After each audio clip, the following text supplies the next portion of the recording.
Welcome to Glow's Kindred Kitchen, and I'm Glow. Well, today is the day before Thanksgiving, and I've been busy in the kitchen getting everything ready, including the sides and everything. But now I want to put my pumpkin pie together, and I wanted to show you guys how I do it. On Sunday, I went ahead and I had roasted 2 small pie pumpkins in my oven. And there is a video for that as well. And then I pureed it up and through a food mill, and I've had it in my refrigerator since then. And today we're going to be doing our pumpkin pie, and I call this the best pumpkin pie ever. In this pie, there are a couple of secret ingredients that you'll find out about as we're doing this. So let's go ahead and get started. The first thing I did was I measured everything out in advance, but I'll tell you what I have here. I have 2 cups of pumpkin puree that I had done in my food mill, like I said, and I'm going to put this in this bowl.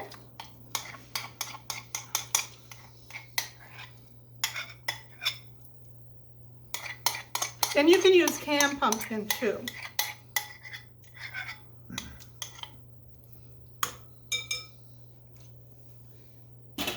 And I'm going to start off with about a cup of brown sugar, and we'll see from there, because this pumpkin tastes a little sweet to me, and I think roasting it actually brings out some of the sugars in it, and that's why I'm going to reserve some of this, because I don't want it to be icky sweet.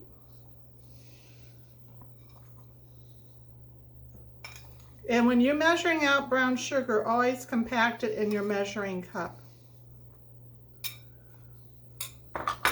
And then I have 3 eggs, and you just whip them up in a bowl and add that.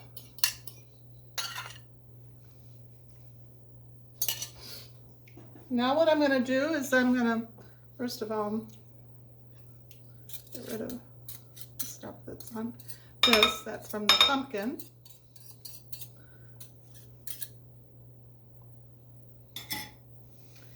And I like this whisk. This is a whisk that I found out about on the internet a little while back. It's called a Danish whisk or a Dutch whisk.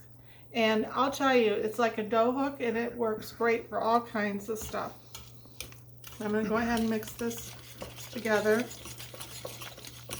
I even used this to do my pie crust today instead of a fork or, a pastry blender, and it worked really well.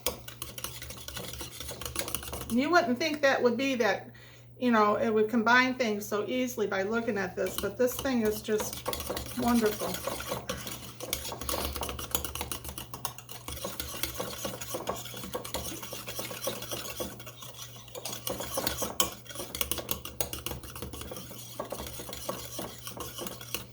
Okay, and then to this, I'm going to tell you what I have in here.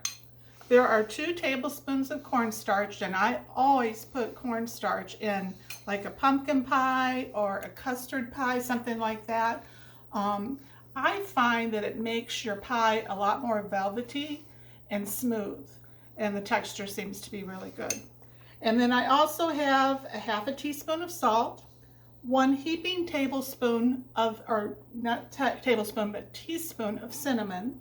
I have a ½ teaspoon of ginger, ½ teaspoon of nutmeg, and just 1/8 teaspoon of cloves, and then 1/8 teaspoon of black pepper. And yes, it is black pepper, and I'm going to tell you, it really makes your pumpkin pie pop. So I'm going to go ahead and put that in. So we need a poppin' pie, Miss Glow. It's kind of nice, to have those little surprises.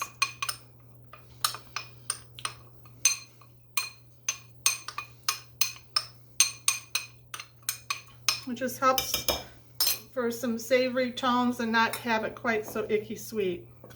I'm just going to stir this lightly to combine.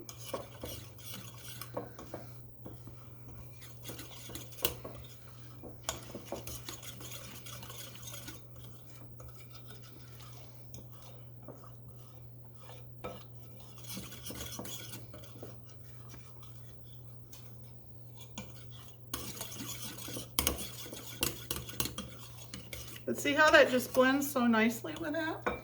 And then I have 1 cup of heavy cream. We're going to go ahead and stir that in. You know, this pie really isn't for someone on a diet, but every once in a while it's something yummy. We'll see, we might need to add milk to it as well, but I don't all the time. We'll see how it looks. I think it's going to be fine without the milk. And here's my other secret ingredient. It's almond flavoring.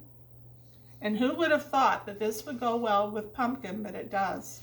So we're going to go ahead and I'm just going to put 1/8 of a teaspoon in.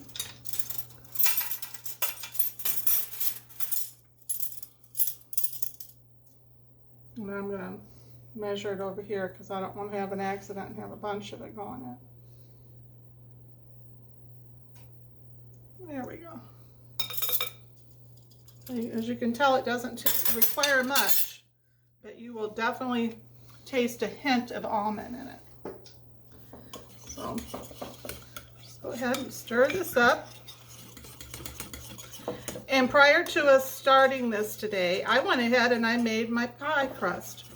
And I do have a pie crust recipe on YouTube, and it's called Cloves Flaky-Tasty Pie Crust. And I'll tell you, it is the easiest pie crust to make.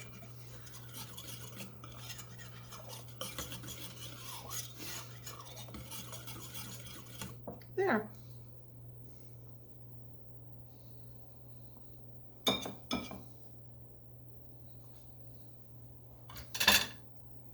So now let's go ahead and just pour this in this pie plate. And see, when I make my pie plate, you know, my pie crust prior, I always pre-bake a little bit, like 10 to 12 minutes. And I don't even use the pie weights in this particular recipe. I just prick it all over and it seems to hold its own. Occasionally it'll slide down a little, but not much. So now we're going to go ahead and try and do it this way so you guys can see.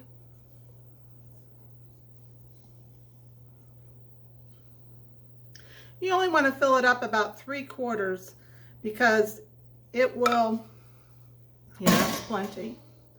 Because if you did it more than that, it might rise out over your pie crust and you don't want that. So as you can tell, I have quite a bit left.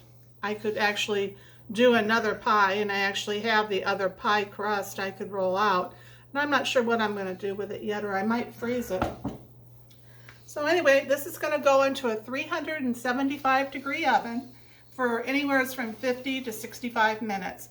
The secret to not overcooking your pumpkin pie or any kind of like a custardy type pie is when you're ready to take it out of the oven, it's still going to be soft in the middle and it'll have a jiggle to it.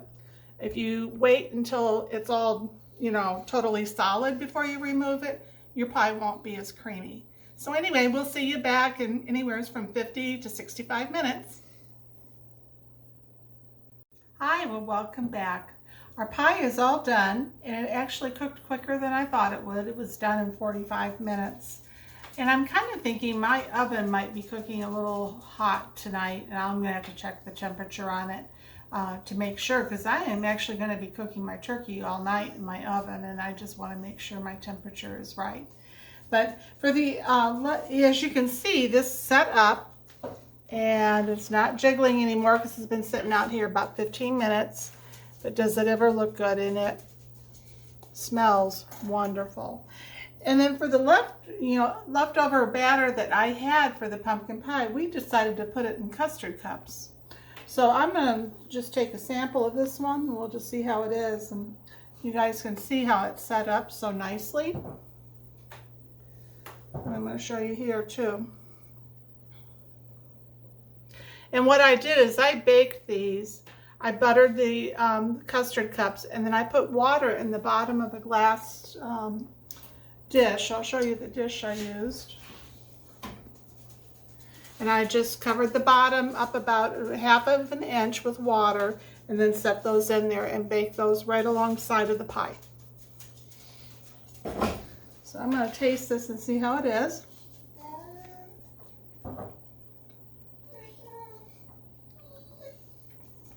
It is delicious. And as you can hear Lucy crying, she wants a piece too. So anyway, I'm so glad you joined us, and I hope that you make this and enjoy it. And please let me know your thoughts on it as well, and the type of pumpkin pies you make. I would really appreciate it. So if you enjoyed this, like and subscribe, and we'll talk to you later. Bye.